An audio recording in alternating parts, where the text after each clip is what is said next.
को खाद जब उसको जरूरत है तब नहीं मिल पा रहा है। और सरकार आखिर क्या क्या कर रही है? डीजल पेट्रोल महंगा कर दिया, खाद महंगी कर दी, डीएपी महंगी कर दी और खाद की बोरी से भी चोरी कर ली। प्रधानमंत्री मोदी आलू भी महंगा हो गया, दुगना रेट हो गया। की सरकार में भ्रष्टाचार की साइकिल चलती थी, हम सुशासन ले रहे हैं। समाजवादी साइकिल को न पेट्रोल न डीजल की जरूरत है, न डीजल और पेट्रोल की जरूरत है। आखिरकार भारत सरकार ये बताए कि जो डीजल और पेट्रोल से मुनाफा कमाया जा रहा है, ये मुनाफा किसकी जेब में जा रहा है? क्योंकि साइकिल से आपत्ति यह है कि साइकिल जब चलेगी तो ना पेट्रोल ना डीजल, और जब पेट्रोल डीजल साइकिल नहीं खरीदेगी, नहीं पड़ेगा, तो मुनाफा नहीं मिलेगा उन्हें। और भ्रष्टाचार तो सोचिए, उप मुख्यमंत्री ने क्या मुख्यमंत्री के लिए चिट्ठी नहीं लिखी? क्या भ्रष्टाचार हुआ? क्या आईपीएस ने आईपीएस के लिए नहीं लिखा कि ट्रांसफर पोस्टिंग में पैसा लिया गया, उसकी जांच चल रही है? उप मुख्यमंत्री की लिखी हुई चिट्ठी, क्योंकि पिछड़े मुख्यमंत्री ने चिट्ठी लिखी थी, उसकी हो सकता है वो चिट्ठी कूड़ेदान में फेंक दी गई हो, क्योंकि पिछड़े जाति के उप मुख्यमंत्री ने कुछ जानकारी दी थी, कुछ जानकारी लेना चाहिए थी, आखिरकार उसकी जानकारी कहां है? तो सोचो, उप मुख्यमंत्री ने मुख्यमंत्री पर आरोप लगाए हों, वो चिट्ठी कहां है? आपको सार्वजनिक करनी चाहिए चिट्ठी। अगर ये सवाल आप पूछ रहे हो तो जिम्मेदारी आपकी भी बनती है कि वो मुख्यमंत्री की चिट्ठी मुख्यमंत्री के लिए लिखी गई, वो दिखाएं कहां है। और वो आईपीएस के ट्रांसफर को लेकर के जो भ्रष्टाचार हुआ था, उसकी जो जांच चल रही थी, उसकी रिपोर्ट कहां है?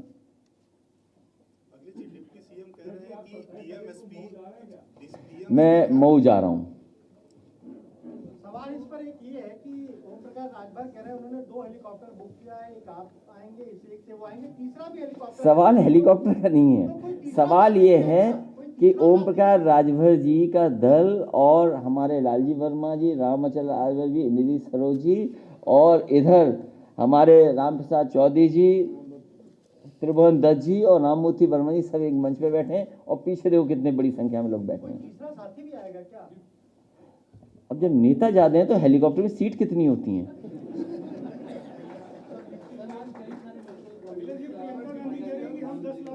देखिए, सबसे बड़ा आप ये सब बहुत महत्वपूर्ण सवाल है कि आज मेडिकल कॉलेज उद्घाटन हो रहे हैं। जिस समय जनता को दवाई की जरूरत थी, जिस समय उत्तर प्रदेश की गरीब जनता को इलाज की जरूरत थी, जिस समय उत्तर प्रदेश की जनता को ऑक्सीजन की जरूरत थी, उस समय उत्तर प्रदेश की सरकार कहां थी? उत्तर प्रदेश के गरीबों को, उत्तर प्रदेश की जनता को भारतीय जनता पार्टी ने अनाथ छोड़ दिया। और जो पहले से चल रहे मेडिकल कॉलेज, सहारनपुर का मेडिकल कॉलेज, क्या उसको पर्याप्त बजट मिल रहा है? बदायूं मेडिकल कॉलेज, क्या उसको पर्याप्त बजट मिल रहा है? यही केजीएमयू जो प्रेस्टिजियस इंस्टीट्यूशन है, क्या उसको पर्याप्त बजट मिल रहा है? आगरा मेडिकल कॉलेज जो सबसे पुराना मेडिकल कॉलेज है, क्या उसको पर्याप्त बजट मिल रहा है? क्या कानपुर के मेडिकल कॉलेज को पर्याप्त बजट मिल रहा है? सैफई के मेडिकल कॉलेज को न दें आप, लेकिन और मेडिकल कॉलेजों का बजट क्यों रोक दिया आपने? वहीं जौनपुर का मेडिकल कॉलेज जो समाजवादी सरकार में बनना शुरू हुआ था, आखिरकार क्यों पूरा बजट नहीं मिला? समाजवादी सरकार में शाहजहांपुर का मेडिकल कॉलेज बन रहा था, उसको बजट क्यों नहीं मिला? फिरोजाबाद का मेडिकल कॉलेज समाजवादी सरकार में बन रहा था, उसको बजट पूरा क्यों नहीं मिला? झांसी में अलग से 500 बेड हॉस्पिटल बनकर के तैयार हुआ है, झांसी मेडिकल कॉलेज को बजट क्यों नहीं मिल रहा? बांदा के मेडिकल कॉलेज जिसको बनाने का काम किया, उसको क्यों नहीं मिल रहा पूरा? आजमगढ़ में जो और फैसिलिटीज प्रोवाइड होनी थी, और मुझे याद है जिस समय कोविड आया और जिस समय ऑक्सीजन की जरूरत पड़ी, क्या उत्तर प्रदेश की सरकार ने, क्या भारत के देश की सरकार ने आजमगढ़ के मेडिकल कॉलेज को ऑक्सीजन प्लांट दिया था क्या? उसको अगर कहीं ऑक्सीजन प्लांट मिला था तो हमारी खुद की निधि से हमें खुद वहां पर ऑक्सीजन प्लांट देना पड़ा। तो जो मेडिकल कॉलेजेस हैं पहले से जो चल रहे हैं, पहले से जो बनकर के तैयार हुए हैं, क्या उसका बजट कहां है? ये केवल झूठ के फूल हैं और कुछ नहीं है। और भारतीय जनता पार्टी के उनके अपने सबसे बड़े नेता, जिस पत्रकार साथी ने यह सवाल पूछा है, मैं उस पत्रकार साथी से निवेदन करूंगा कि यहीं लखनऊ में सबसे बड़े नेता भारतीय जनता पार्टी के, जो देश के प्रधानमंत्री रहे, उनके नाम पर मेडिकल यूनिवर्सिटी बनना शुरू हुई थी। उसका शिलान्यास हुआ था। वो सोचिए कहाँ चल रही है यूनिवर्सिटी। वो डॉक्टर राम मनोहर लोहिया इंस्टीट्यूट के 9th फ्लोर पे यूनिवर्सिटी चल रही है। मैं चाहूँगा कि आप अपना कैमरा लेकर के ज़रूर वहाँ जाएं। जब ये मेडिकल कॉलेज का उद्घाटन दिखा रहे हैं आप, तो ये भी दिखाइए कि एक शिलान्यास प्रधानमंत्री जी ने किया था, मेडिकल यूनिवर्सिटी जो आज भी डॉक्टर राम मनोहर लोहिया के 9th फ्लोर पे चल रही है, और उसी डॉक्टर राम मनोहर लोहिया जिसमें 9th फ्लोर पे यूनिवर्सिटी चल रही है, उसका भी बजट खा लिया इन्होंने। क्या आप ये सवाल पूछोगे कि डॉक्टर राम मनोहर लोहिया यूनिवर्सिटी जो समाजवादी सरकार में चल रही 9th फ्लोर में, उसका बजट क्या हुआ, और डॉक्टर राम मनोहर लोहिया जी के नाम पर जो इंस्टीट्यूशन चल रही है उसके बजट का क्या हुआ? उसका कोई जवाब है सरकार के पास? ये झूठ के फूल हैं।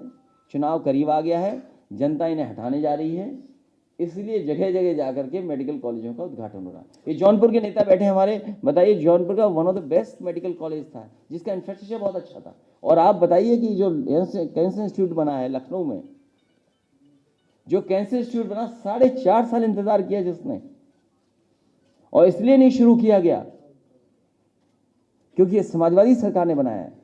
सवाल समाजवादी सरकार के इंस्टीट्यूशन का नहीं है, सवाल ये है कि 4.5 साल इस भारतीय जनता पार्टी की सरकार ने गरीबों को कैंसर का इलाज नहीं दिया, उन्हें बेचारों को भटकना पड़ा दूसरे शहरों में जाकर के। प्रदेश के स्वास्थ्य मंत्री काशी के हैं और वहां पर एक भी महिला डॉक्टर नहीं है, जिसको लेकर वहां के लोगों ने तमाम। सवाल एक अस्पताल एक महिला डॉक्टर का नहीं है, सवाल है उत्तर प्रदेश के हेल्थ इंफ्रास्ट्रक्चर का। पूरा हेल्थ इंफ्रास्ट्रक्चर कोलैप्स हो गया। जिस तरीके से शिक्षा का पूरी व्यवस्था कोलैप्स हो गई। क्या पढ़ाई हो रही है उत्तर प्रदेश में? बताइए हमें, क्या पढ़ाई हो पा रही है? अब मुख्यमंत्री जी कह रहे हैं हम टैबलेट देंगे।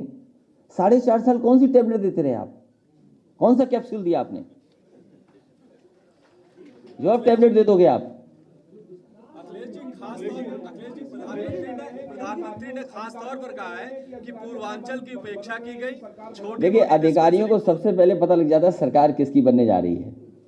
और हम तो बीजेपी से कहेंगे कि वो जो नया सॉफ्टवेयर डाला था हमारे मोबाइल में भी डाल के देख लो कि कितने अधिकारी अब संपर्क में आ गए हैं। एक वो है ना सॉफ्टवेयर पूर्वांचल के बारे में उन्होंने कहा कि पूर्वांचल की उपेक्षा पिछली सरकारों ने की, छोटी मोटी डिस्पेंसरी खोल के। झूठ के फूल यही कह सकते हैं, झूठ के फूल यही कह सकते हैं कि पूर्वांचल का हम लोगों ने अनदेखी की। बलिया को बिहार से जोड़ने वाला सबसे बड़ा पुल समाजवादी सरकार ने दिया। वहां पर पूर्व प्रधानमंत्री चंद्रशेखर जी, उनके नाम से यूनिवर्सिटी दी, उसका बजट भारतीय जनता पार्टी ने रोक लिया। बलिया तक अभी तक एक्सप्रेसवे नहीं बन पाया। जो एक्सप्रेसवे, जिस एक्सप्रेसवे का अलाइनमेंट, जिस एक्सप्रेसवे को देने का काम समाजवादी सरकार में हुआ, जिसका नाम था समाजवादी पूर्वांचल एक्सप्रेसवे, वो समाजवादी सरकार ने दिया है। उसका शिलान्यास विधानसभा के सामने हुआ, लैंड एक्विजिशन हुई और आम सहमति हुई सरकार जमीन लेने को लेकर के। इस सरकार ने कुछ नहीं किया। जो मीडियन होता है सड़क का, जो सड़क का मीडियन था, जो इंडियन रोड कांग्रेस के स्टैंडर्ड से 12 मीटर होना चाहिए, 14 मीटर, केवल सड़क को बुरा बनाने के लिए, सड़क की क्वालिटी गिराने के लिए स्टैंडर्ड्स को कट डाउन किया। जो पैरामीटर्स थे उनको नीचे गिराया और ये दिखाने के लिए कॉस्ट कम हो जाए उस सड़क को बना रहे हैं, जिसकी राइडिंग क्वालिटी बहुत खराब है। इस समय समझ में आया? नहीं समझ में आया? अलाइनमेंट हमारी सरकार का, मीडियन मीन्स डिवाइडर। कॉस्ट कम करने के लिए 12 मीटर का डिवाइडर था, 12 मीटर का मीडियन था, वो छोटा कर दिया। और कहीं भी भारतीय जनता पार्टी ने वो काम नहीं किया जो सबसे प्रिय काम है उनका। सबसे प्रिय काम भारतीय जनता पार्टी का है शौचालय बनाना, और वो शौचालय बनाना जिसे पानी नहीं है। बताओ, समाजवादी पूर्वांचल एक्सप्रेसवे किनारे शौचालय कहाँ बनाए इन्होंने? मंडी नहीं बनाई।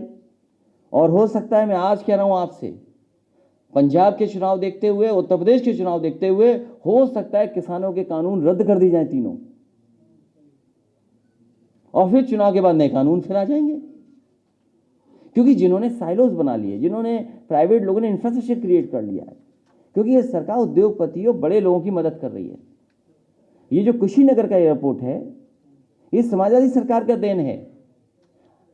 हमें दुख इस बात का है कि किसी अखबार ने नहीं लिखा कि बजट किस सरकार ने दिया गया।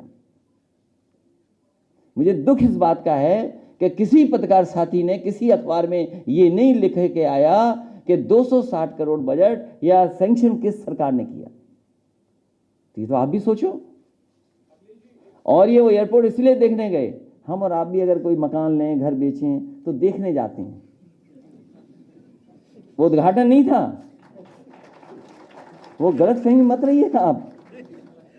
कोई जमीन जब खरीदते हैं लोग तो उसको देखते हैं पहले। तो ये बीजेपी वाले देख आए हैं, हो सकता है उस एयरपोर्ट को ही बेच दें।